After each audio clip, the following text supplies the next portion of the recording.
ಸ್ನೇಹಿತರೆ, Ram sir 360 YouTube ಚಾನಲ್ಗೆ ಸ್ವಾಗತ. ಇವತ್ತಿನ ಅಂದರೆ ಜನವರಿ 23 ಹಾಗೂ 24 ಪ್ರಚಲಿತ ಘಟನೆಗಳು ನೋಡಿ. ಇಂಪಾರ್ಟೆಂಟ್ ಪ್ರಚಲಿತ ಘಟನೆ ಆಗ್ತಾಗಿವೆ ನೋಡಿ. ಹೊಸದಾಗಿ ಯಾರು ನಮ್ಮ ವಿಡಿಯೋ ನೋಡ್ತಿದ್ರೆ ನಾವು ನೋಡಿ PIB ಹಾಗೂ ಪ್ರಜಾವಾಣಿ ನ್ಯೂಸ್ ಪೇಪರು, ಕನ್ನಡಪ್ರಭ, ಉದಯವಾಣಿ ಹಾಗೂ GK today, the Hindu news paper ಇಷ್ಟರದ ಪ್ರಚಲಿತ ಘಟನೆಗಳನ್ನು ನಾನು ನಿಮಗೆ ಎಕ್ಸ್ಪ್ಲೇನ್ ಮಾಡ್ತಾ ಇರ್ತೀನಿ ಡೈಲಿ. ಅದಕ್ಕೋಸ್ಕರ ನಮ್ಮ ಯೂಟ್ಯೂಬ್ ಚಾನಲ್ ನೀವು ಸಬ್ಸ್ಕ್ರೈಬ್ ಮಾಡ್ಕೊಳ್ಳಿ ಹಾಗೂ ನಿಮ್ಮ ಸ್ನೇಹಿತರಿಗೂ ಶೇರ್ ಮಾಡಿ ಸ್ನೇಹಿತರು. ಓಕೆ, ನಿಮಗೆ ಮಾಹಿತಿ ಇಷ್ಟ ಆದರೆ ಶೇರ್ ಮಾಡಿ. ಓಕೆ, ನಾನು ಹೇಳ್ತಾ ಇರೋದು ನೋಡಿ, PIB ಪ್ರೆಸ್ ಇನ್ಫಾರ್ಮೇಷನ್ ಬ್ಯೂರೋದು ಇನ್ಫಾರ್ಮೇಷನ್ ಇರುತ್ತೆ, ಮತ್ತು ಪ್ರಜಾವಾಣಿ ನ್ಯೂಸ್ ಪೇಪರ್ ಆರ್ಟಿಕಲ್ಲು ಯಥಾವತ್ತವಾಗಿ ಏನಿರುತ್ತೆ ಅದೇ, ಮತ್ತು GK ಟುಡೇ ಇಂಗ್ಲೀಷ್ನಾಗ ಐತೆ, ಅದನ್ನು ನಾವು ಕನ್ನಡಕ್ಕೆ ಟ್ರಾನ್ಸ್ಲೇಟ್ ಮಾಡಿ ಹೇಳ್ತಾ ಇರ್ತೀನಿ. ಓಕೆ, ದ ಹಿಂದೂ ನ್ಯೂಸ್ ಪೇಪರ್ನ ಕನ್ನಡಕ್ಕೆ ಟ್ರಾನ್ಸ್ಲೇಟ್ ಮಾಡಿ ಹೇಳ್ತಾ ಇರ್ತೀನಿ. ಓಕೆ, ಇದರ ಸದುಪಯೋಗ ಪಡೆದುಕೊಳ್ಳಿ ಅಂತ ಹೇಳ್ತೀನಿ.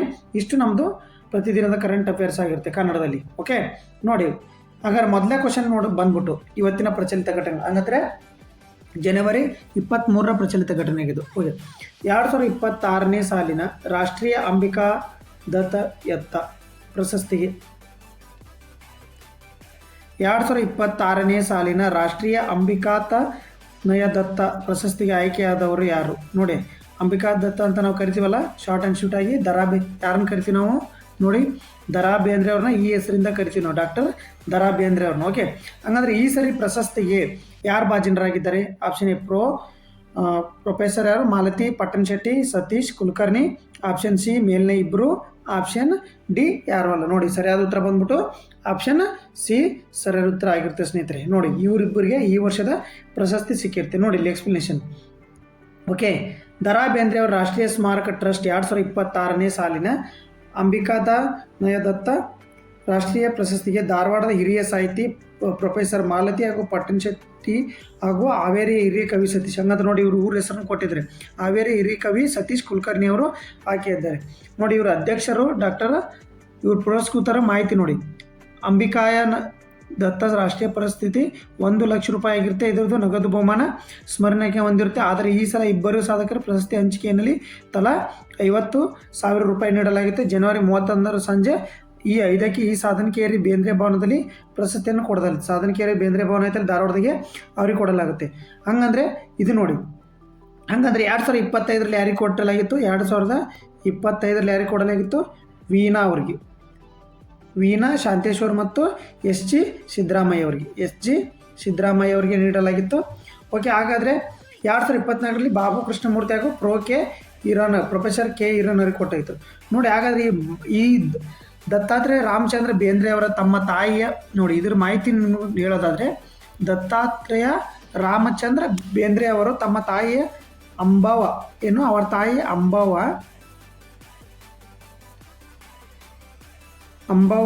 ಅವರ ಮೇಲಿನ ಪ್ರೀತಿಯಿಂದ ಅಂಬಿಕಾತನಯ ದತ್ತ ಅಂತೇಳಿ, ಅಂಬಿಕೆಯ ಮಗ ದತ್ತ ಅಂತೇಳಿ ಅವರಿಗೆ ಕರಿತಿದ್ರು. ಓಕೆ, ಅಂಬಿಕೆಯ ದತ್ತ ಮಗ ಅಂತೇಳಿ ಅವರಿಗೆ ಕರಿತಿದ್ರು. ಇವರು 1970ರಲ್ಲಿ ತಮ್ಮ ನೋಡಿ 1973ರಲ್ಲಿ ಏನು ಮಾಡ್ತಾರೆ ಅಂದರೆ, ಇವರಿಗೆ 4 ತಂತಿಗೆ, ದರಾ ಬೇಂದ್ರೆ ಅವರಿಗೆ 4 ತಂತಿಗೆ ಏನು ಮಾಡ್ತು?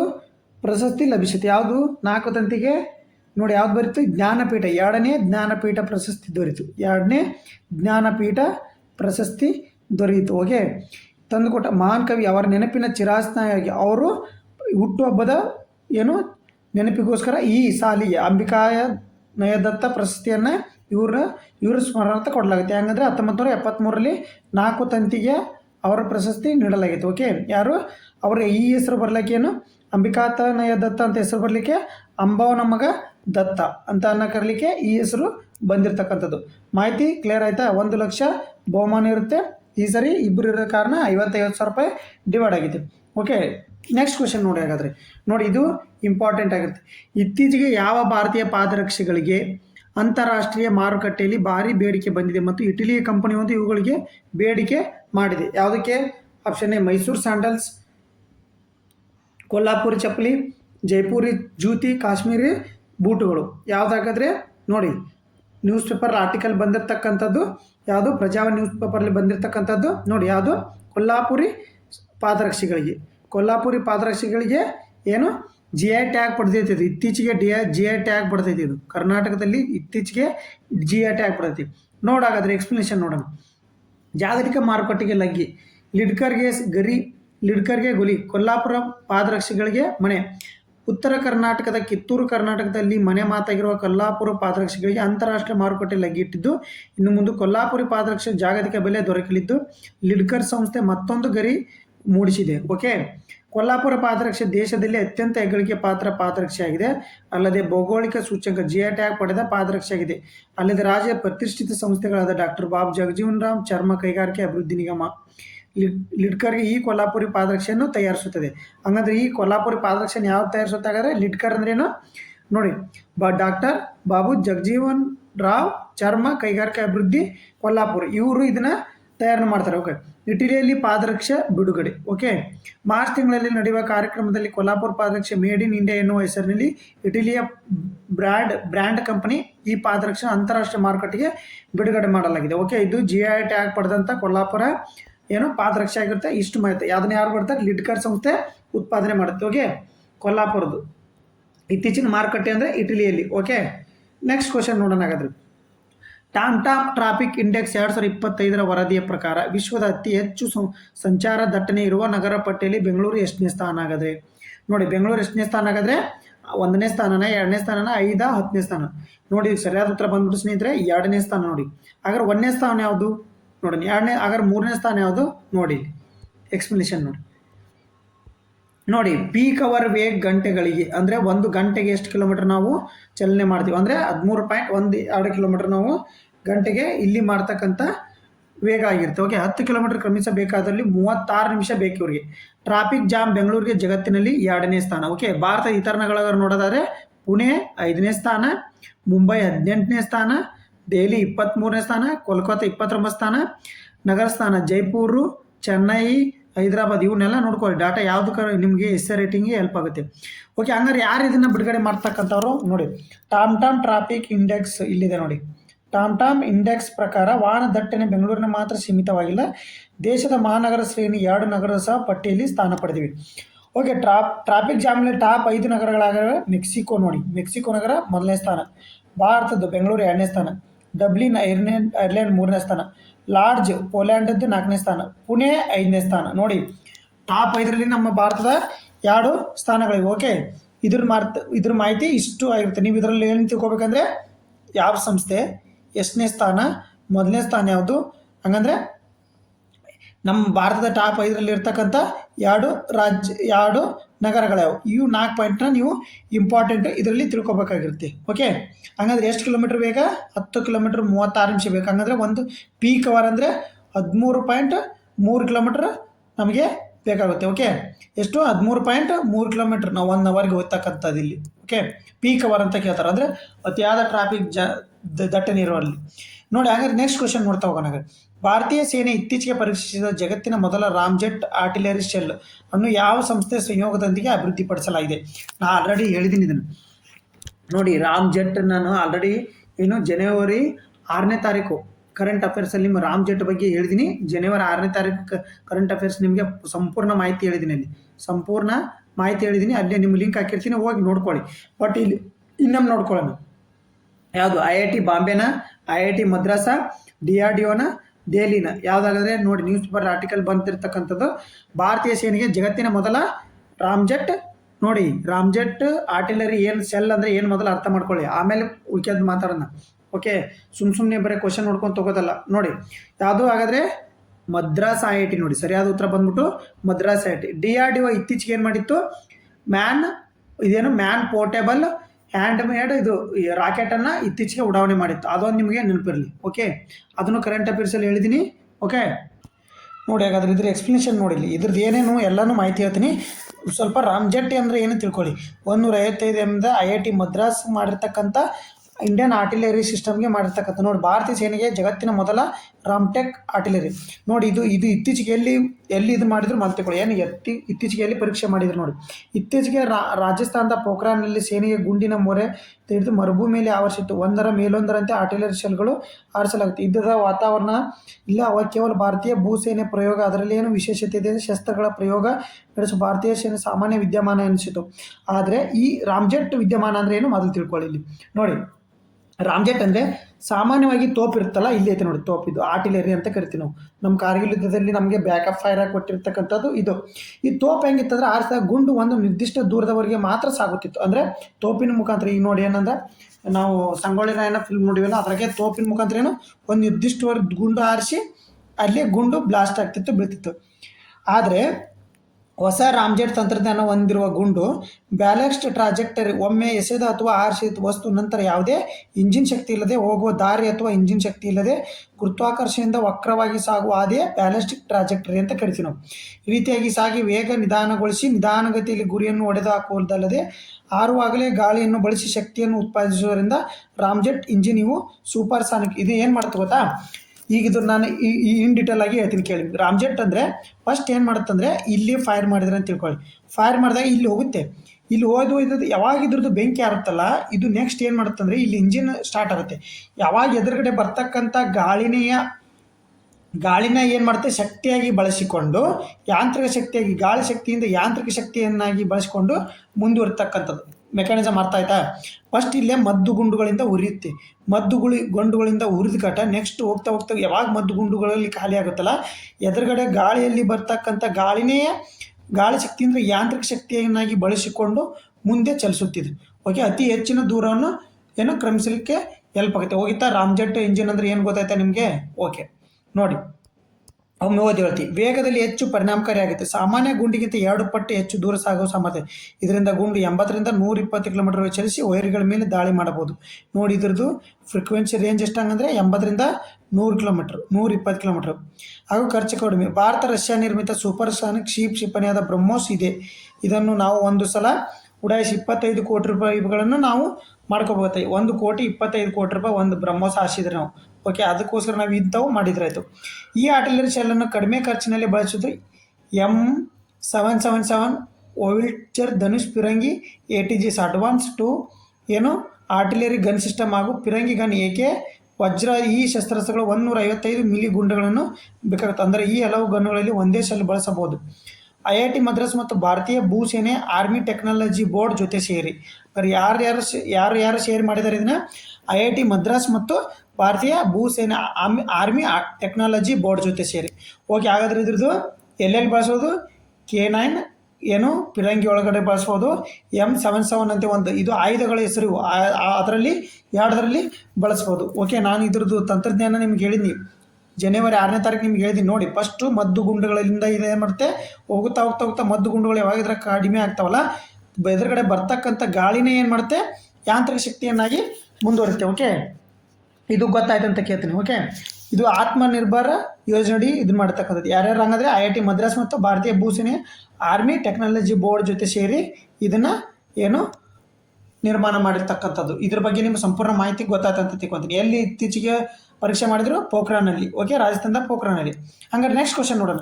ಇತ್ತೀಚೆಗೆ ನಿಧನರಾದ ಸಿಂಗಾಪುರದ ವೃಕ್ಷ ಮಾತೆ ಎಂದೇ ಖ್ಯಾತರಾದ ಕರ್ನಾಟಕದ ಮೂಲದ ಪರಿಸರ ಪ್ರೇಮಿ ಯಾರಪ್ಪ ಹಾಗಾದರೆ? ಸಾಲುಮರ ತಿಮ್ಮಕ್ಕನ, ಕೀರ್ತಿದಾ ಮೆಕಾನಿನ, ತುಳಸಿಗೌಡನ, ಮಾಲತಿ ಪಾಟೀಲ್ ಶೆಟ್ಟಿನ. ಯಾಗಾದರೆ ನೋಡಿ ಸ್ನೇಹಿತರೆ, ಸರಿಯಾದ ಉತ್ತರ ಬಂದ್ಬಿಟ್ಟು ಆಪ್ಷನ್ ಬಿ, ಕೀರ್ತಿದಾ ಮೆಕಾನಿ. ಇದು ನೋಡಿ ನ್ಯೂಸ್ ಪೇಪರ್ ಆರ್ಟಿಕಲ್ ಬಂದಿರತಕ್ಕಂಥದ್ದು. ಅದಕ್ಕೆ ಇಂಪಾರ್ಟೆಂಟ್ ನ್ಯೂಸ್ ಪೇಪರ್ ಆರ್ಟಿಕಲ್ನೇ ನಿಮ್ಗೆ ಕೊಡ್ತಕ್ಕಂಥದ್ದು. ಓಕೆ, ಯಾರು? ಕೀರ್ತಿದಾ ಮೆಕಾನಿ. ಓಕೆ, ಎಕ್ಸ್ಪ್ಲನೇಷನ್ ನೋಡಿ ಇಲ್ಲಿ. ಇವ್ರು ನೋಡಿ, ಇವರು ಕರ್ನಾಟಕದ, ಆಸ್ಟ್ರೇಲಿಯಾದ ಈ ರೀತಿಯಲ್ಲಿ ಆಂಧ್ರ ಪ್ರದೇಶದ ಒಂದು ನಿಮಿಷ. ಓಕೆ, 76,000 ಮರಗಳನ್ನು ನೆಟ್ಟು ಕರ್ನಾಟಕದ ಪರಿಸರ ಸಿಂಗಾಪುರದ ವೃಕ್ಷ ಮಾತೆ ಇನ್ನಿಲ್ಲ. ಇವ್ರು ಯಾರಂದರೆ ಕರ್ನಾಟಕಕ್ಕೆ ಸಂಬಂಧಪಟ್ಟಿರಕ್ಕಂಥದ್ದು. ಓಕೆ, ಇವರು 2024ರಲ್ಲಿ ಹಾಲ್ ಆಫ್ ಫೇಮ್ ಮಹಿಳಾ ಹಾಲ್ ಆಫ್ ಫೇಮ್ ಅಮ್ಮ ಅವಾರ್ಡನ್ನು ಕೊಟ್ಟಾರೆ ಇವ್ರಿಗೆ. ಯಾರು? ಸಿಂಗಾಪುರದಾಗ. ಓಕೆ, 2024ರಲ್ಲಿ ಮಹಿಳಾ ಹಾಲ್ ಆಫ್ ಫೇಮ್ ಸಿಂಗಾಪುರದಲ್ಲಿ. ಯಾರು? Kirtida Mekani. Okay, next question ನೋಡೋಣ. ಹಾಗಾದರೆ ನೋಡಿ, ಇತ್ತೀಚೆಗೆ ನಿಧನರಾದ ನೆಕ್ಸ್ಟು ನೋಡಿ, ಇವರು ಮಾಹಿತಿ ಇರ್ತಕ್ಕಂಥದ್ದು. ಸಿಂಗಾಪುರದ ವೃಕ್ಷ ಮಾತೆ ಇನ್ನಿಲ್ಲ. ನೋಡಿ, ಇವರಿಗೆ ಹೃದಯಘಾತದಿಂದ 66 ವರ್ಷದ ಮೆಕ್ಯಾನಿಕ್. ಸಿಂಗಾಪುರದ ಸುಸ್ಥಿರತೆ, ಸಮೃದ್ಧ ಸೇವೆ ಮತ್ತು ಸಾಂಸ್ಕೃತಿಕ ಪರಂಪರೆ ಹೆಚ್ಚು ಗುರುತಿಸಿಕೊಂಡವರು. 2024 ಸಿಂಗಾಪುರದಲ್ಲಿ ಮಹಿಳಾ ಹಾಲ್ ಆಫ್ ಫೇಮ್ ಇವರಿಗೆ ಭಾಜನವಾಗಿದೆ. ದ್ವೀಪ ರಾಷ್ಟ್ರದ ಪರಿಸರ, ಸಮುದಾಯ ಉದ್ಯಾನ ಹಾಗೂ ಶಿಕ್ಷಣ ಸಂಸ್ಥೆಗಳು ಸಾಂಸ್ಕೃತಿಕ ಹೆಗ್ಗುರುತು ವಿಶೇಷ ಛಾಪು ಮೂಡಿಸಿದ್ದಾರೆ. 1990ರಲ್ಲಿ ಪತಿ ಭರತ್ ಮೆಕಾನ್ ಅವರೊಂದಿಗೆ ಸಿಂಗಾಪುರ್ಗೆ ತೆರಳಿದ್ದರು. ಓಕೆ, ಸುಮಾರು 76,000 ಮರಗಳನ್ನು ನೆಟ್ಟಿದ್ದಾರೆ. ಇಷ್ಟು ಮಾಹಿತಿ ಇವ್ರ ಬಗ್ಗೆ ನಿಮ್ಗೆ ಗೊತ್ತಿರಲಿ. ಒಂದು ಸಿಂಗಲ್ ವರ್ಡದಲ್ಲಿ ಮಾಹಿತಿ ಕೇಳಿದರು ನೋಡಿ. ಇತ್ತೀಚೆಗೆ ವೈದ್ಯಕೀಯ ಜಗತ್ತಿನಲ್ಲಿ ಸುದ್ದಿಯಲ್ಲಿದ್ದ ನಿವಲೋಮಾಬ್ ಔಷಧಿ ಯಾವ ಕಾಯಿಲೆಗೆ ಸಂಬಂಧಿಸಿದೆ? ನಿವಲೋಮಾಬ್ ಯಾವ ಔಷಧಿ ಹಾಗಾದರೆ? ಮಧುಮೇಹನ, ಕ್ಯಾನ್ಸರ, ಕ್ಷಯರೋಗನ, ಮಲೇರಿಯಾನ? ಯಾವ್ದು ನೋಡಿ ಹಾಗಾದರೆ? ನೋಡಿ, ಔಷಧಿ ಇಚ್ಛಿತಿಗೆ ನಿವಲೋಮಾಬ್ ಯಾವುದಾಗಾದ್ರೆ ಸರಿಯಾದ ಉತ್ತರ ಬಂದ್ಬಿಟ್ಟು ಕ್ಯಾನ್ಸರ್. ನೋಡಿ, ಜೈಡಸ್ ಸಂಸ್ಥೆ, ಯಾವ ಸಂಸ್ಥೆ? ನ್ಯೂಸ್ ಪೇಪರ್ ಆರ್ಟಿಕಲ್ ನೋಡಿ, ಯಾವುದು? ಕನ್ನಡಪ್ರಭ ಆರ್ಟಿಕಲ್ ಇದು. ಜೈಡಸ್ ಸಂಸ್ಥೆ ಕ್ಯಾನ್ಸರ್ ಔಷಧಿ ಭಾರತದಲ್ಲಿ ಬಿಡುಗಡೆ. ಓಕೆ, ಜೈಡಸ್ ಸಂಸ್ಥೆ ಯಾವುದು ಕ್ಯಾನ್ಸರ್ ಔಷಧಿಗೆ ಬಿಡುಗಡೆ ಮಾಡುತ್ತೆ? ಭಾರತದಲ್ಲಿ ಬಿಡುಗಡೆ. ನೋಡಿ ಇಲ್ಲಿ ಎಕ್ಸ್ಪ್ಲನೇಷನ್. ಹಲವು ಕ್ಯಾನ್ಸರ್ ಚಿಕಿತ್ಸೆಗಳ ಬಳಸುವ ಬಯೋಸಿಮಿಲರ್ ಔಷಧವನ್ನು ಜೈಡಸ್ ಲೈಫ್ ಸೈನ್ಸ್ ಸಂಸ್ಥೆ ಗುರುವಾರ ಭಾರತದಲ್ಲಿ ಬಿಡುಗಡೆ ಮಾಡಿದೆ. ವಿಶ್ವದ ಮೊದಲ ಬಯೋಸಿಮಿಲರ್ ನಿವಲೋಮಾಬ್ ಅನ್ನು ತ್ರಿಸ್ಟ ಬ್ರ್ಯಾಂಡ್ ಹೆಸರಿನಲ್ಲಿ ಸಂಸ್ಥೆ ಭಾರತದಲ್ಲಿ ಬಿಡುಗಡೆ ಮಾಡಿದೆ ಎಂದು ಕಂಪನಿ ಹೇಳಿದೆ. ತ್ರಿಸ್ಟ ಬಯೋಸಿಮಿಲರ್ 100 mg ಹಾಗೂ 40 mg ಡೋಸ್ಗಳನ್ನು ಮಾರುಕಟ್ಟೆಯಲ್ಲಿ ಲಭ್ಯವಿರಲಿದೆ.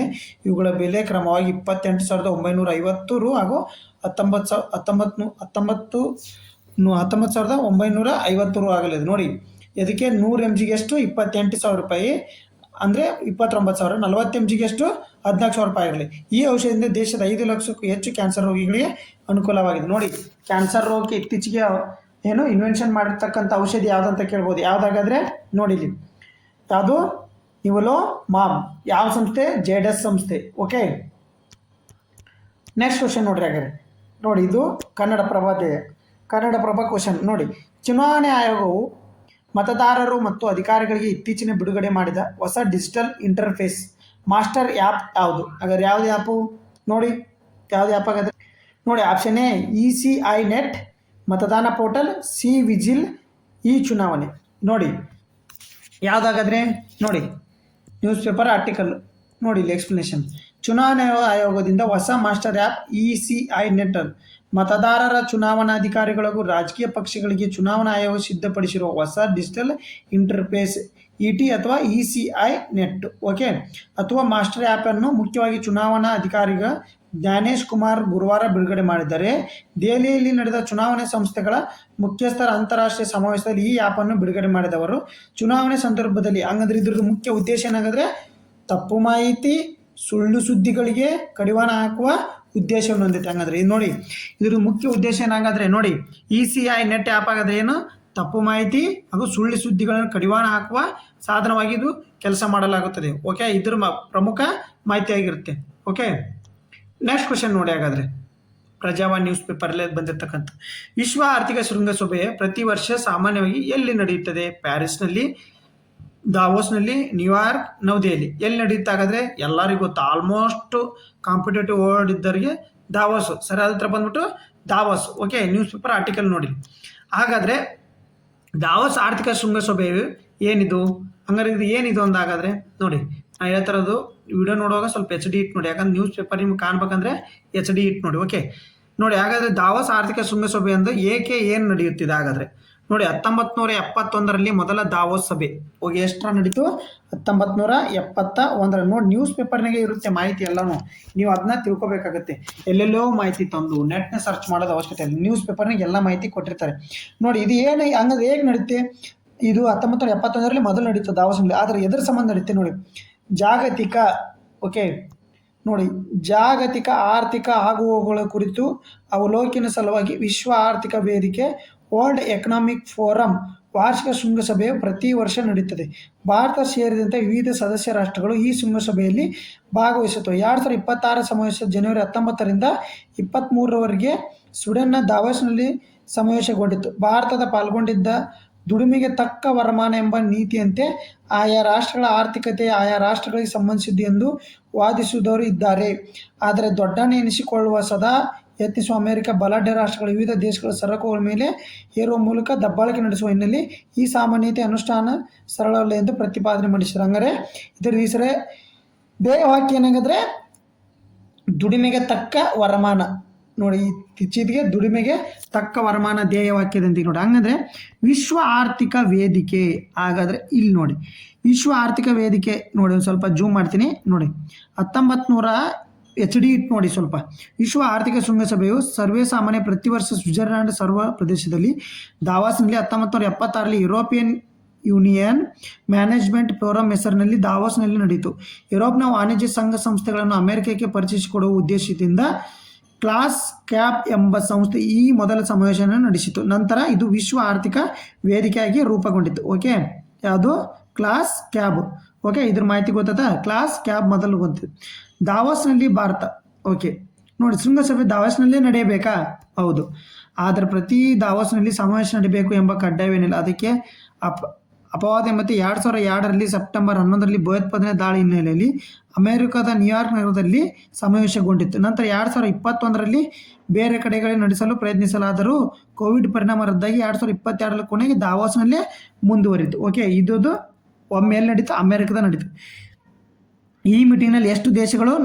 65 ದೇಶಗಳು, 400 ಉನ್ನತ ರಾಜಕೀಯ ನಾಯಕರು ಏನು ಪಾಲ್ಗೊಂಡಿರ್ತಾರೆ. ಇದ್ರ ಮಾಹಿತಿ ನಿಮ್ಗೆ ಇಷ್ಟ ಆಯ್ತು ಅನ್ಕೊತೀನಿ. ಇಷ್ಟು ಮಾಹಿತಿ ಇದ್ರದ್ದು. ಇಷ್ಟು ಮಾಹಿತಿ ನಿಮ್ಗೆ ಗೊತ್ತಿದ್ರೆ ಯಾವುದೇ ಹೇಳಿಕೆ ರೂಪದಲ್ಲಿ ಕ್ವಶನ್ ಇದ್ರೆ ಕೇಳ್ಬೋದು. ಆದರೆ ಇನ್ನೊಂದು ಕ್ವಶನ್ ಐತೆ ನೋಡು.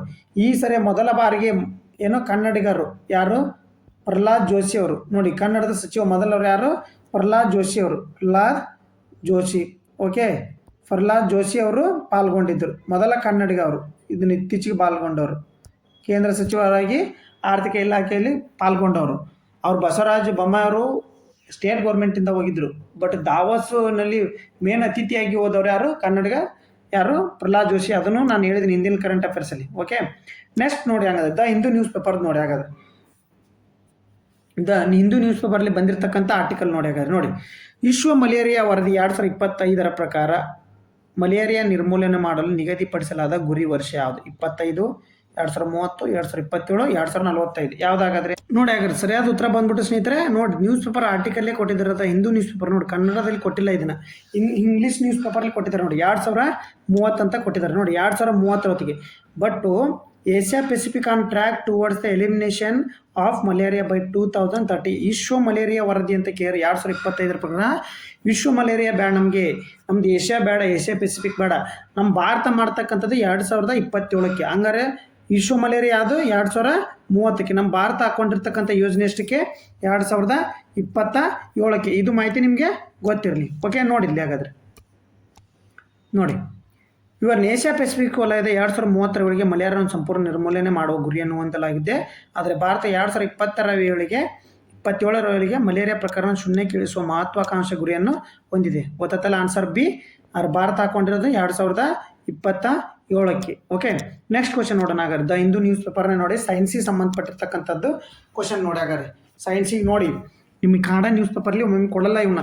ಅದಕ್ಕೆ ನಾನು ನಿಮಗೆ ದ ಹಿಂದೂ ನ್ಯೂಸ್ ಪೇಪರ್ನು, GK ಟುಡೇ ಎಲ್ಲನೂ ಓದಿ ಅಂತ ಹೇಳೋದು. ಓಕೆ, ಥೈರಾಯ್ಡ್ ಗ್ರಂಥಿ ದೇಹದ ಚಯಾಪಚಯವನ್ನು ಮೆಟಾಬಾಲಿಸಮ್ ನಿಯಂತ್ರಿಸಲು ಯಾವ ಹಾರ್ಮೋನ್ಗಳನ್ನು ಉತ್ಪಾದಿಸುತ್ತದೆ? ನೋಡಿ, ನಾವು ಇಂಗ್ಲೀಷ್ ಮೀಡಿಯಮ್ ಆಗಿರೋದ್ರಿಂದ ನಮಗೊಮ್ಮೆ ಕನ್ನಡ ಏನು ವರ್ಡ್ಸ್ ಬಾಯಲ್ಲಿ ಸರಿಯಾಗಿ ಬರೋಂಗಿಲ್ಲ, ಸ್ವಲ್ಪ ಅಡ್ಜಸ್ಟ್ ಮಾಡ್ಕೊತಾರೆ. Okay, metabolism oestrogen, thyroxine, T4 ಮತ್ತು T3 ಹಾರ್ಮೋನ್, ಅಡ್ರನಲ್. ಯಾವುದಾಗಾದ್ರೆ ನೋಡಿ ಸರಿಯಾದ ಉತ್ತರ ಬಂದ್ಬಿಟ್ಟು ನೋಡಿ, thyroid testing should be driven by the clinical suspicion, not isolated symptoms say doctors. ನೋಡಿ, ಇಲ್ಲಿ ಬಂದಿರತಕ್ಕಂಥದ್ದು ನೋಡಿ, ಇಲ್ಲಿ ದ ಹಿಂದೂ ನ್ಯೂಸ್ ಪೇಪರ್ಲಿ ಬಂದಿರತಕ್ಕಂಥ ಥೈರಾಯ್ಡ್ ಪ್ರೊಫೈಲ್ ಟೆಸ್ಟ್ ಅಂತೇಳಿ ನೋಡಿ. ಇಲ್ಲಿ ಇದಕ್ಕೆ ಸರಿಯಾದ ಉತ್ತರ ಬಂದ್ಬಿಟ್ಟು ಆಪ್ಷನ್ ಸಿ ಸರಿಯಾದ ಉತ್ತರ ಆಗಿರುತ್ತೆ ಸ್ನೇಹಿತರೆ. ಯಾವುದು? ಆಪ್ಷನ್ ಸಿ ಸರಿಯಾದ. ನೋಡಿ, ಸೈನ್ಸ್ ಆ್ಯಂಡ್ ಟೆಕ್ಕಿಗೆ ಸಂಬಂಧಪಟ್ಟಿರ್ತಕ್ಕಂಥ ಕ್ವಶನ್ ಇದು. ಸೈನ್ಸ್ ಆ್ಯಂಡ್ ಟೆಕ್ಕಿಗೆ ಸಂಬಂಧಪಟ್ಟಿರ್ತಕ್ಕಂಥ ಕ್ವಶನ್ನು ಡೈಲಿ ಹಾಕ್ತಾ ಇರ್ತೀನಿ, ನೋಡ್ಕೊತಾ ಇರಿ. ಓಕೆ, ನೋಡಿ, T4 and T3 hormone, thyroxine ಏನು ಥೈರೋನೈನ್, T3 ಅಂತ ಕರಿತೀವಿ ನಾವು. ಓಕೆ, T4 ಅಂದರೆ ಥೈರಾಕ್ಸಿನ್. ಇವರ ಥೈರಾಯ್ಡ್ ಗ್ರಂಥಿ ಕುತ್ತಿಗೆ ಭಾಗದಲ್ಲಿರುವ ಚಿಟ್ಟೆ ಆಕಾರದ ಗ್ರಂಥಿಯಾಗಿದ್ದು, ಇದು T3 ಮತ್ತು T4 ಹಾರ್ಮೋನ್ಗಳನ್ನು ಬಿಡುಗಡೆ ಮಾಡುವ ಮೂಲಕ ದೇಹದ ಶಕ್ತಿ ಬಳಕೆಯ ಉಸಿರಾಟ ಮತ್ತು ಹೃದಯದ ಬಡಿತಕ್ಕೆ ನಿಯಂತ್ರಿಸುತ್ತೆ. ನಮ್ಮದು ನೋಡಿ, ಥೈರಾಯ್ಡ್ ಹಾರ್ಮೋನು ಭಾಳ ಇಂಪಾರ್ಟೆಂಟ್ ನಮಗೆ. ಥೈರಾಯ್ಡ್ ಹಾರ್ಮೋನು ನಮ್ಮ ಏನು ಬೆಳವಣಿಗೆಯ ಹಾರ್ಮೋನ್ ಅಂತ ಕರಿತೀವಿ. ಮಾನವನ ಬೆಳವಣಿಗೆ ಹಾರ್ಮೋನ್ ಯಾವುದು? Thyroid hormone. ಓಕೆ, ಗೊತ್ತಾ ನಿಮಗೆ? ಕುತ್ತಿಗೆ ಭಾಗದಲ್ಲಿ ಇರುತ್ತೆ. ನಮಗೇನು ಥೈರಾಯ್ಡ್ ಆದರೆ ನಮ್ಮ ಬೆಳವಣಿಗೆನೇ ನಿಂತೋಗಿರುತ್ತೆ, ಕುತ್ತಿಗೆ ಭಾಗದಲ್ಲಿ ಇರುತ್ತೆ. ಓಕೆ, ಚಿಟ್ಟೆ ಆಕಾರದೊಳಗೆ ಇರುತ್ತೆ. ಓಕೆ, ನೆಕ್ಸ್ಟ್ ಕ್ವಶನ್ ನೋಡೋಣ. ಇತ್ತೀಚಿನ ಯಾವ ರಾಜ್ಯ ಸರ್ಕಾರ 10 ಲಕ್ಷ ರೂಪಾಯಿವರೆಗೆ ಉಚಿತ ನಗದು ರಹಿತ ಚಿಕಿತ್ಸೆ ನೀಡುವ ಮುಖ್ಯಮಂತ್ರಿ ಸೆಹಾತ್ ಯೋಜನೆ ಸೆಹಾತ್ MMSY ಅನ್ನು ಜಾರಿಗೆ ತಂದಿದೆ? ನೋಡಿ, Hindu news paper state news ಆಗಿರುತ್ತೆ. ಇದು ಸ್ಟೇಟ್ ನ್ಯೂಸ್ನು ಓದಬೇಕಾಗುತ್ತೆ. ನೋಡಿ, ಕರ್ನಾಟಕ, ಪಂಜಾಬ್, ದೆಹಲಿ, ಹರಿಯಾಣ. ನೋಡಿ, ಸರಿಯಾದ ಉತ್ತರ ಬಂದ್ಬಿಟ್ಟು ಸ್ನೇಹಿತರೆ, ಅದು Punjab rolled out a health scheme with a free cashless treatment up to 10 lakhs. ನೋಡಿ, ಭಗವಂತ್ ಮಾನ್ ಅವರು. ನೋಡಿ, ಸರಿಯಾದ ಉತ್ತರ ಬಂದ್ಬಿಟ್ಟು ಪಂಜಾಬ್. ಓಕೆ, ನೋಡಿ, ಪಂಜಾಬ್ ಮುಖ್ಯಮಂತ್ರಿ ಭಗವಂತ್ ಮಾನ್ ಅವರು ಮುಖ್ಯಮಂತ್ರಿ ಸೆಹತ್ ಯೋಜನೆಯನ್ನು ಪ್ರಾರಂಭಿಸಿದ್ದಾರೆ. ಇದು ರಾಜ್ಯದ ಪ್ರತಿ ಕುಟುಂಬಕ್ಕೆ ವಾರ್ಷಿಕ 10 ಲಕ್ಷವರೆಗೆ ಉಚಿತ ಮತ್ತು ನಗದು ರಹಿತ ಚಿಕಿತ್ಸೆಯನ್ನು ನೀಡುತ್ತದೆ. ಇದಕ್ಕಾಗಿ 2500ಕ್ಕೂ ಹೆಚ್ಚು ಆಸ್ಪತ್ರೆಗಳು ನೋಂದಾಯಿಸಲಾಗಿದೆ. 2500ಕ್ಕೂ ಹೆಚ್ಚು ಆಸ್ಪತ್ರೆಗಳನ್ನು ನೋಂದಾಯಿಸಿದೆ ಅವ್ರ ರಾಜ್ಯದಲ್ಲಿ, ನಮ್ಮ ರಾಜ್ಯದಲ್ಲ. ಬಟ್ ನಿಮಗೆ ಸ್ಟೇಟ್ ನ್ಯೂಸ್ ಗೊತ್ತಿರಬೇಕು. ನಮ್ಮದು ಇಂಟರ್ನ್ಯಾಷನಲ್ ನ್ಯೂಸ್ ಅಲ್ಲ. ನೋಡಿ, ಅಂತಾರಾಷ್ಟ್ರೀಯ ಸುದ್ದಿ ಅಲ್ಲ, ರಾಷ್ಟ್ರೀಯ ಸುದ್ದಿ ಗೊತ್ತಿರಬೇಕು. ನ್ಯಾಷನಲ್ ನ್ಯೂಸ್, ಇದು ನ್ಯಾಷನಲ್ ನ್ಯೂಸ್ ಆಗಿರುತ್ತೆ. ಓಕೆ, ಇದು ನಿಮ್ಗೆ ಗೊತ್ತಿರಬೇಕು. KS ಓದೋರಿಗೆ, UPSC ಓದೋರಿಗೆ ಹೆಲ್ಪ್ ಆಗುತ್ತೆ ಅದು. ಇತ್ತೀಚೆಗೆ ಸುದ್ದಿಯಲ್ಲಿ ಕಾಣಿಸಿಕೊಂಡ ಮೌಂಟ್ ಅಸೋ ಯಾವ ದೇಶದಲ್ಲಿದೆ? ನೋಡಿ, ಇವೆಲ್ಲ ನಾ ಹೇಳ್ತಿರೋದು ಸ್ಟೇಟ್, ಇಂಟರ್ನ್ಯಾಷನಲ್ ಮತ್ತು ನ್ಯಾಷನಲ್ ಹೇಳ್ತಿರೋದು. ಸ್ಟೇಟು ನಮ್ಮ KSPಗೆ ಹೆಲ್ಪ್ ಆಗುತ್ತೆ. ಓಕೆ, ಸ್ಟೇಟು KSP, ನ್ಯಾಷನಲ್ ಮತ್ತು international KS, UPSC ಓದೋರಿಗೆ, SSC MTS ಓದೋರಿಗೆ ಮತ್ತು ಗ್ರೂಪ್ D ಓದೋರಿಗೆ ಹೆಲ್ಪ್ ಆಗಲಿ ಅಂತಲೇ ಹೇಳ್ತಿರೋದು. ಓಕೆ, ನೋಡಿ, ಹಾಗಾದರೆ ಇತ್ತೀಚೆಗೆ ಸುದ್ದಿಯಲ್ಲಿ ಕಾಣಿಸಿಕೊಂಡ ಮೌಂಟ್ ಅಸೋ ಯಾವ ದೇಶದಲ್ಲಿದೆ? ಹಾಗಾದರೆ ನೋಡಿ, ಇದು GK ಟುಡೇ ಕ್ವಶನ್ ಆಗಿರುತ್ತೆ. GK today question. ಓಕೆ, ಯಾವುದು? Japan, China, Russia, United Kingdom. ಯಾವುದು? ಸರಿಯಾದ ಉತ್ತರ ಬಂದ್ಬಿಟ್ಟು ಸ್ನೇಹಿತರೆ, ನೋಡಿ, ಜಪಾನ್. ನೋಡಿ, ಸರಿಯಾದ ಉತ್ತರ ಬಂದ್ಬಿಟ್ಟು ಜಪಾನ್. ನೋಡಿ, ವಿವರಣೆ ನೋಡಿ, ಸರಿಯಾಗಿ ವಿವರಣೆ ನೋಡಿ. ಜಪಾನ್ನ ಅತ್ಯಂತ ಸಕ್ರಿಯ ಮೌಂಟ್ ಅಸೋ ಜ್ವಾಲಾಮುಖಿ ಬಳಿ ಹೆಲಿಕಾಪ್ಟರ್ ಕಾಣೆಯಾದ ನಂತರ ಅಧಿಕಾರಿಗಳು ಪ್ರಮುಖ ಹುಡುಕಾಟವನ್ನು ಪ್ರಾರಂಭಿಸಿದರು. ಓಕೆ, ಪ್ರಮುಖ ಹುಡುಕಾಟವನ್ನು ಪ್ರಾರಂಭಿಸಿದರು. ಮೌಂಟ್ ಅಸೋ ಜಪಾನ್ನ ಕ್ಯುಶುವಿನ್ ಕುಮಾಮೋಟೋ ಪ್ರಿಫೆಕ್ಚರ್ ನಲ್ಲಿದೆ. ಇದು ಸುಮಾರು 1592 ಮೀಟರ್ ಎತ್ತರಕ್ಕೆ ಇರ್ತದೆ. ನೋಡಿ, ಇದು ಜಪಾನ್ ಅತ್ಯಂತ ಸಕ್ರಿಯ ದೊಡ್ಡ ಜ್ವಾಲಾಮುಖಿ. ನೋಡಿ, ಅತಿ ದೊಡ್ಡ ಸಕ್ರಿಯ ಜ್ವಾಲಾಮುಖಿ ಯಾವುದು? ಜಪಾನ್ನ ಮೌಂಟ್ ಅಸೋ. ಮೌಂಟ್ ಅಸೋ ಎಲ್ಲಿ ಬರುತ್ತೆ? ಜಪಾನ್ನ ಅತ್ಯಂತ ಸಕ್ರಿಯ ಜ್ವಾಲಾಮುಖಿ ಇರುತ್ತೆ. ಮೌಂಟ್ ಅಸೋ ವಿಶ್ವದ ಅತಿ ದೊಡ್ಡ ಸಕ್ರಿಯ ಕ್ಯಾಲ್ಡೆರಾವನ್ನು ಹೊಂದಿದ್ದು ಸುಮಾರು 114 ಕಿಲೋಮೀಟರ್ ಸುತ್ತಳತೆ. ಕಾಲ್ಡೇರಾ ಅಂದ್ರೆ ಗೊತ್ತಲ್ಲ, ಇಲ್ಲಿ ಜ್ವಾಲಾಮುಖಿ ಆಗ್ತಿರ್ತೈತಿ, ಇಲ್ಲಿ ಕಾಲ್ಡೇರಾ ಇರ್ತೈತಲ್ಲ, ಇದು ಕಾಲ್ಡೇರಾ ಅಂತ ಕರಿತಿರ್ತೀವಿ ನಾವು. ಓಕೆ, ಇದು ಮೌತು, ಇದು ಕಾಲ್ಡೇರಾ. ಇದು 114 ಕಿಲೋಮೀಟರ್ ಸುತ್ತಳತೆಯನ್ನು ಹೊಂದಿದೆ. ನೋಡಿ, ಜಪಾನ್ನ ಅತ್ಯಂತ ದೊಡ್ಡ ಜ್ವಾಲಾಮುಖಿ. ಇತ್ತೀಚೆಗೆ ಅದಕ್ಕೆ ಸುದ್ದಿಯಲ್ಲಿ ಐತಿ, ಅಲ್ಲಿ ಹೆಲಿಕಾಪ್ಟರ್ ಪತನವಾಗಿತ್ತು. ಕಾಣೆಯಾದ ನಂತರ ಅಲ್ಲಿ ಇತ್ತೀಚೆಗೆ ಸುದ್ದಿಯಲ್ಲಿ ಬಂದಿತ್ತು. ಓಕೆ, ನೆಕ್ಸ್ಟ್ ಕ್ವಶನ್ ನೋಡಿ. ಹಾಗಾದರೆ ಇತ್ತೀಚೆಗೆ ಸುದ್ದಿಯಲ್ಲಿ ಕಾಣಿಸಿಕೊಂಡ ಮುನಾ ದ್ವೀಪವು ಯಾವ ದೇಶದಲ್ಲಿದೆ ಅಂತ ಕೇಳಿ? Indonesia, Japan, China, Philippines. ನೋಡಿ, ಮುನಾ ದ್ವೀಪ ನೋಡಿ ಯಾವ ದೇಶದಲ್ಲಿದೆ? ನೋಡಿ ಸ್ನೇಹಿತರೆ, ಸರಿಯಾದ ಉತ್ತರ ಬಂದ್ಬಿಟ್ಟು ಇಂಡೋನೇಷ್ಯಾ. ನೋಡಿ, ಸರಿಯಾದ ಉತ್ತರ ಇಂಡೋನೇಷ್ಯಾ. ನೋಡಿ, ಇತ್ತೀಚೆಗೆ ನ್ಯೂಸಲ್ಲಿ ಯಾಕೈತೆ? ಇಂಡೋನೇಷ್ಯಾದ ಮುನಾ ದ್ವೀಪದಲ್ಲಿರುವ ಗುಹೆ ಒಳಗೆ ಕನಿಷ್ಠ 67,800 ವರ್ಷಗಳ ಹಿಂದಿನ ವಿಶ್ವದ ಅತ್ಯಂತ ಹಳೆಯ ಶಿಲಾಕಲೆಯಾದ ಮಾನವನ ಕೈಯಿಂದ ಚಿತ್ರಿಸಲಾದ ರೂಪರೇಷೆಯನ್ನು ಸಂಶೋಧಕರು ಕಂಡಿದ್ದಾರೆ. ನೋಡಿ, ಇದು ಹಿಸ್ಟ್ರಿ ಕ್ವಶನ್, ಇದು ಹಿಸ್ಟ್ರಿ ಕರೆಂಟ್ ಅಫೇರ್ಸ್ ಗೊತ್ತಾ? ಮುನಾ ದ್ವೀಪವು ಇಂಡೋನೇಷ್ಯಾದ ಆಗ್ನೇಯ ಸುವಲೇಶಿಯಾ ಪ್ರಾಂತ್ಯದಲ್ಲಿದೆ ಮತ್ತು ಇದು ಸುಮಾರು 1704 ಚದರ ಕಿಲೋಮೀಟರ್ ಒಳಗೊಂಡಿದೆ. ಈ ದ್ವೀಪವು ಸುಮಾರು 445 ಮೀಟರ್ಗಳಷ್ಟು ಎತ್ತರದ ಗುಡ್ಡಗಾಡು ಭೂದೃಶ್ಯವನ್ನು ಹೊಂದಿದ್ದು ಉತ್ತರ ಮತ್ತು ಈಶಾನ್ಯದಲ್ಲಿ ತೇಗದ ಕಾಡುಗಳನ್ನು ಹೊಂದಿರುತ್ತದೆ. ಮುನಾ ದ್ವೀಪ ಶ್ರೀಮಂತ ಸಂಸ್ಕೃತಿ, ನೈಸರ್ಗಿಕ ಸೌಂದರ್ಯ, ಕಾಡುಗಳು ಮತ್ತು ಸ್ವಚ್ಛ ಕಡಲ ತೀರಗಳಿಗೆ ಹೆಸರುವಾಸಿ ಇದೆ. ಹಂಗಂದ್ರೆ ಇಲ್ಲಿ ಇಂಪಾರ್ಟೆಂಟ್ ನೀವು ಮಾಹಿತಿ ಪಡೆತಕ್ಕಂಥದ್ದೇನು? ಇಂಡೋನೇಷ್ಯಾದ ಈಶಾನ್ಯ ಕಡೆಗೆ ಐತಿ, ಸುಲವೇಸಿ ಪ್ರಾಂತ್ಯದಲ್ಲಿದೆ. ಇದು ಇತ್ತೀಚೆಗೆ 67,800 ವರ್ಷಗಳ ಹಿಂದಿನ ವಿಶ್ವದ ಅತ್ಯಂತ ಹಳೆಯ ಕಲೆಗಳಾದ ಮಾನವನ ಕೈಯಿಂದ ಬಿಡಿಸಲಾದ ಚಿತ್ರದ ಬಗ್ಗೆ ಮಾಹಿತಿ ಇದೆ ಸ್ನೇಹಿತರೆ. ಓಕೆ, ಹಂಗಂದ್ರೆ ನೀವು ಇದಕ್ಕೆ ಕಮೆಂಟ್ ಮೂಲಕ ಆನ್ಸರ್ ಮಾಡಬೇಕು. ನೀವು ಇದಕ್ಕೆ ಏನು ಕಮೆಂಟ್ ಮೂಲಕ ಆನ್ಸರ್ ಮಾಡಬೇಕು ನೋಡಿ. ನಾನು ಪ್ರತಿ ದಿವಸ ಸಂಜೆ ಲೈವ್ ಕ್ಲಾಸ್ ಮಾಡ್ತಾಯಿಲ್ಲ, ಅದ್ರ ಕ್ವಶನ್ ಇದು. CNGಯ ಪ್ರಮುಖ ಘಟಕಗಳ ಯಾವುದು? ಇದು ಏನು UPSC-ಲಾಗೈತೆ, KPSC, SDA ಕ್ವಶನ್ ಪೇಪರಲ್ಲಿ ಕ್ವಶನ್ ಆಗಿರ್ತಕ್ಕಂಥದ್ದು. ಯಾವುದು? ಪ್ರೊಪೇನ, ಮಿಥೇನ, ಬ್ಯೂಟೇನ, ನೈಟ್ರೋಜನ್. ಇದು ಸರಿಯಾದ ಉತ್ತರ ನೀವು ಕಮೆಂಟ್ ಮೂಲಕ ತಿಳಿಸಿ. ಇದು ನೋಡಿ, NCERT ಮತ್ತು ನಮ್ಮದು ಗೌರ್ಮೆಂಟ್ ಸ್ಕೂಲ್ ಬುಕ್ನ 8ನೇ ತರಗತಿಯ 8th ಸ್ಟ್ಯಾಂಡರ್ಡ್ 4ನೇ ಚಾಪ್ಟರಲ್ಲಿ ಬರ್ತಕ್ಕಂಥ ಕ್ವಶನ್ ಇದು. ಓಕೆ, ನೀವು ಇದನ್ನು ಕ್ವಶನ್ಗೆ ಆನ್ಸರ್ ಮಾಡಿ. ಓಕೆ, ನಮಸ್ಕಾರ ಸ್ನೇಹಿತರೆ.